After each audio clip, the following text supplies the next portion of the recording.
Hi everyone, আশা করছি সকলে খুব ভালো আছো আর আমিও ভালো আছি। নতুন শহরে নতুন ভিডিও নিয়ে আজকে থেকে নতুনভাবে শুরু করছি। আজকে হচ্ছে 15 তারিখ, মানে সোমবার, 15ই জানুয়ারি সোমবার।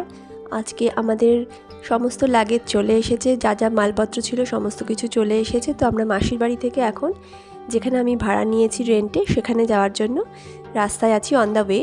তো অন দ্য ওয়েতেই আমার এখানে পাতাল ভৈরবীর একটা মন্দির পড়ে। তো সেখানে প্রথমে আমরা ঠাকুরের দর্শন করে তারপর যে বাড়িটা ভাড়া নিয়েছি সেই বাড়িতে যাব। তো তার আগে এই মন্দিরে নেমেছি। এখানে এটা এই জায়গাটাকে, এই মন্দিরকে বলা হয় পাতাল ভৈরবীর মন্দির। তো এগুলো সমস্ত কিছুই আমার কাছে কিন্তু অজানা, সমস্ত কিছুই নতুন। যেটুকু করে আমি জানতে পেরেছি সেটুকুই তোমাদের কাছে বলছি এবং ভিডিওটা শেয়ার করছি। তো প্রথমবার বাড়িতে প্রবেশ করার আগে একটুখানি ঠাকুরের আশীর্বাদ নিয়ে তারপরেই যাব, যেহেতু রাস্তাতেই মন্দিরটা পড়ে আর কি, তো তার জন্য। আর এটা বেসিক্যালি বলা হয় পাতাল ভৈরবীর মন্দির। এখানে মা কালী আছে, ভৈরনাথ মানে শিবের মূর্তি আছে, বিশাল বড় শিবের মূর্তি। তোমাদের সাথে অবশ্যই সেটা আমি শেয়ার করব। আর দেখো মায়ের যে রূপ, মা কালীর রূপ, সেটাও কত বড়। আর এটা দেখো পাতাল ভৈরবী বলে, তো এটা হচ্ছে অনেকটা নিচের, ভেতর দিক দিয়ে যেতে হয়। এই জায়গাটা দেখে বুঝতেই পারছো অনেকটা নিচের থেকে এখানে, তারপরে আস্তে আস্তে দোতলা তিনতলায় ঠাকুরগুলো রয়েছে। তো চলো ভিডিওটা তোমাদের সাথে একটুখানি শেয়ার করছি, তোমরা দেখতে থাকো। আর আশা করছি এই জায়গাটা নতুন জায়গা, তোমাদের সাথে শেয়ার করছি বলে তোমাদের ভালোও লাগবে। চলো দেখতে থাকো।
এই দেখো বিশাল বড় এক মহাদেবের মূর্তি, খুব সুন্দর দেখতে। ভিডিওতে কতটা ভালো আসছে আমি বুঝতে পারছি না, তবে আমরা সামনে থেকে দেখেছি তো বিশাল বড়, খুব সুন্দর লাগছিল।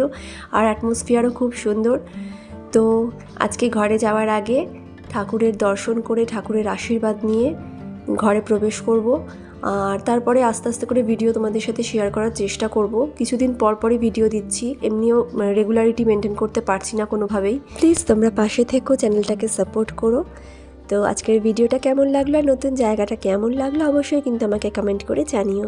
চলো আজকের ভিডিওটা শেষ করছি, টাটা।